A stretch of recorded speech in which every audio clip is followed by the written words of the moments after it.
আসসালামু আলাইকুম। কি অবস্থা, সবাই কেমন আছেন? আশা করি ভালো আছেন।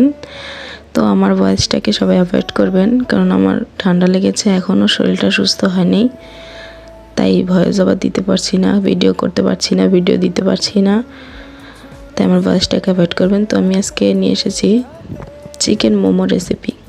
এখানে আমি মুরগির বুকের অংশটাকে ছোট ছোট করে দিয়েছি, তারপরে কিছুটা পেঁয়াজ, তারপরে লবণ, এই ঘরোয়া মশলাগুলো যেমন গরম মশলা, তারপরে টুকিটাকি মশলাগুলো আছে না, ধনিয়া জিরা এগুলা, তারপরে সয়া সস দিয়েছি, ধনিয়া কাঁচামরিচ এগুলো দিলাম। একটা ডিম দেওয়ার দরকার ছিল, আমার মনে ছিল না, তাই দিতে পারি নাই। আপনারা দিয়ে নেবেন যদি মানে চিকেনটাকে এরকম ব্লেন্ড করেন। তো আমি ব্লেন্ড করে নিয়েছি, যা যা দেওয়ার দিয়ে ব্লেন্ড করে নিয়েছি। ব্লেন্ড করে নিয়ে আপনারা তো দেখতেই পারলেন যে আমি কী দিয়েছি। দিয়ে ব্লেন্ড করে নিয়ে এক সাইডে রেখে আমি এখানে মোমোর যে সসটা সেটা করে নিয়েছি, টমেটো সস, সয়া সস এগুলো দিয়ে, তারপরে রসুনটাকে তেলে একটু ভাজা ভাজা করে এটাকে করে নিলাম,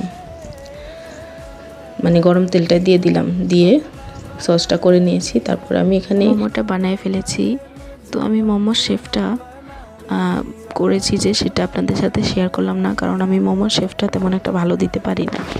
আমার তো এক পর্যায়ে মোমো থেকে রুচি উঠে গেছিলো একজনের বানানো মোমো খেয়ে, কিন্তু আলহামদুলিল্লাহ আমি যে নিজে এত ভালো বানাতে পারবো আমি নিজেও জানি নাই।